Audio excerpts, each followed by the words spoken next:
Assalamualaikum teman-teman, kembali lagi di channel aku bersama aku Eka. Wow, gimana kabarnya? Semoga senantiasa selalu sehat ya. Kali ini aku mau sharing teman-teman yang sedang mempersiapkan informasi di tanggal 30 ya. Oke, masih dagdikdukder, tapi sembari menunggu kita harus tahu nih, kode kelulusan CPNS itu apa aja sih? Kita harus memahami dan wajib tahu. Selain itu, ada 6 dokumen yang akan diperiksa keabsahannya oleh PPK. Nah, jika salah satu dokumen saja itu tidak lengkap, maka tidak dapat diajukan NIP. Wah, gimana nih ya? Wow, tentunya kita harus hati-hati teman-teman ya. Kita simak berikut ini dokumen apa aja yang harus dipersiapkan dan seperti apa mekanismenya. Oke, sebelumnya jangan lupa share, like, dan subscribe. Klik tanda loncengnya untuk notifikasi yang semua supaya dapat notifikasi video terbaru dari aku. Belepotan nih. Oke. Oke teman-teman, untuk pertama kita harus pahami dulu kode lulus CPNS itu apa saja ya. Jadi nanti teman-teman ketika pengumuman mengerti teman-teman masuk kategori yang mana. Nah, yang pertama adalah P atau L, artinya adalah lulus seleksi CPNS. Teman-teman dinyatakan lulus sesuai dengan formasi yang dituju ya teman-teman. Yang kedua adalah PL1, artinya lulus seleksi CPNS setelah perpindahan antar jenis formasi dengan jabatan dan lokasi formasi yang sama. Nah, ini adalah untuk kategori pengisian formasi kosong. Kalau teman-teman nanti dalam kategori yang kedua ini artinya teman-teman adalah mengisi formasi kosong. Yang ketiga PL2, lulus seleksi setelah perpindahan antar lokasi formasi, jabatan dan pendidikan yang sama. Ya, kalau yang kedua tadi jenis formasi dengan jabatan dan lokasi yang formasi yang sama ya. Yang ketiga ini adalah lulus dengan setelah perpindahan antar lokasi formasi. Jadi lokasinya berbeda, teman-teman berpindah gitu ya. Namun jabatan dan pendidikannya tetap sama. Ini juga untuk pengisian formasi kosong. Nah, yang keempat adalah P atau peringkat dalam formasi. Nah, artinya teman-teman tidak lulus dalam seleksi CPNS gitu ya. Nah, yang kelima adalah TH atau tidak hadir. Artinya ini adalah ada peserta yang tidak lulus CPNS karena tidak hadir dalam seleksi CPNS yang dilaksanakan. Begitu teman-teman untuk kode lulus CPNS. Selanjutnya kita akan tahu tentang apa saja yang harus diperiksa keabsahannya ya. Ini harus diperhatikan. Dokumen apa saja. Nah, selanjutnya dokumen apa saja sih yang diperiksa keabsahannya dalam pemberkasan CPNS 2019? Karena apa? Jika salah satu tidak terpenuhi, maka tidak dapat diajukan NIP. Ini teman-teman harus perhatikan nanti dalam mengupload pemberkasan ya, dalam menyiapkan pemberkasan. Nah, jadi harus sangat diperhatikan. Yang pertama ini adalah keabsahan dokumen surat lamaran. Nah, ketentuannya adalah diisi sesuai dengan format yang ditentukan oleh panitia seleksi CPNS dan ditandatangani oleh peserta seleksi.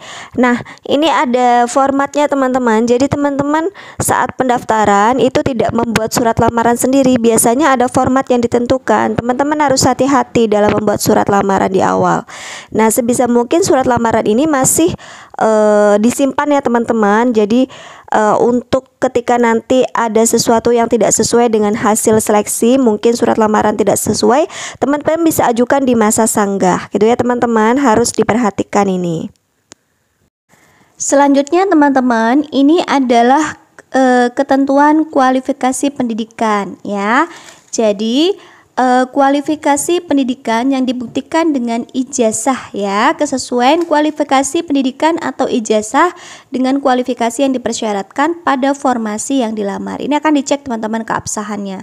Ketentuannya, kualifikasi pendidikan dibuktikan dengan ijazah dan akreditasi yang dipersyaratkan. Jika memperoleh ijazah dari luar negeri harus mendapat penyetaraan ijazah.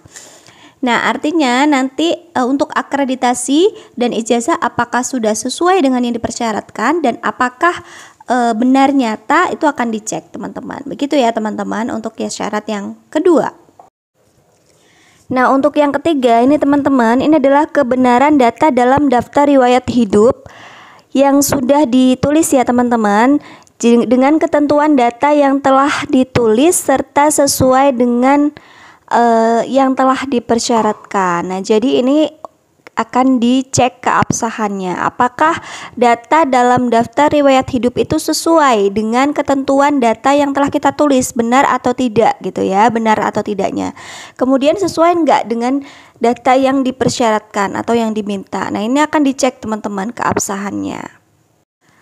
Yang nomor 4 ini adalah keabsahan surat keterangan catatan kepolisian ya atau SKCK yang dilampirkan dengan ketentuan diterbitkan oleh Kepolisian RI dan surat SKCK masih berlaku. Nah, ini hati-hati teman-teman dalam membuat surat SKCK harus dicek ya tanggalnya, jangan sampai ada kesalahan ya.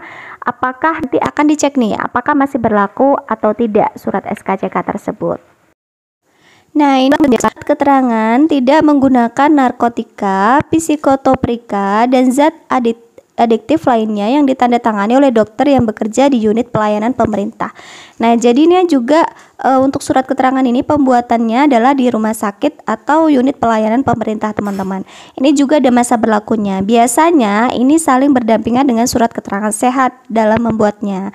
Bisa bersamaan gitu ya, teman-teman. Mungkin itu adalah share dari saya, semoga bermanfaat. Teman-teman bisa perhatikan dokumen-dokumen ini untuk tahu keabsahannya. Begitu teman-teman. Ya, yang selanjutnya teman-teman, ini adalah keabsahan dari surat keterangan sehat jasmani dan rohani ya. Jadi surat keterangan sehat ini harus ditandatangani oleh dokter yang berstatus PNS yang bekerja pada unit pelayanan rumah sakit pemerintah. Nah, jadi ada ketentuan teman-teman dalam membuat surat keterangan sehat harus di rumah sakit pemerintah. Dan teman-teman harus cek nih untuk tanggalnya masih berlaku atau tidak, karena memang ada tanggal berlakunya dalam membuat surat keterangan sehat. Nah, itu yang harus diperhatikan ya teman-teman.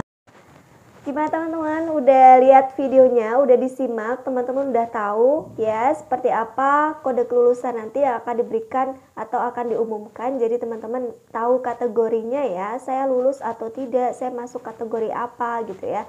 Dan kemudian 6 dokumen ini penting banget, jadi kita harus hati-hati teman-teman dalam mempersiapkan pemberkasan CPNS, karena tidak selamanya tidak yang lulus CPNS itu akan diangkat menjadi CPNS ya teman-teman, kalau memang pemberkasannya bermasalah. Jadi teman-teman harus hati-hati dalam mempersiapkan atau mengumpulkan pemberkasan yang diminta oleh instansi dan BKN. Begitu teman-teman, semoga bermanfaat. Begitu dulu sharing dari kita. Silakan kalau ada pertanyaan ataupun komentar bisa di link komentar.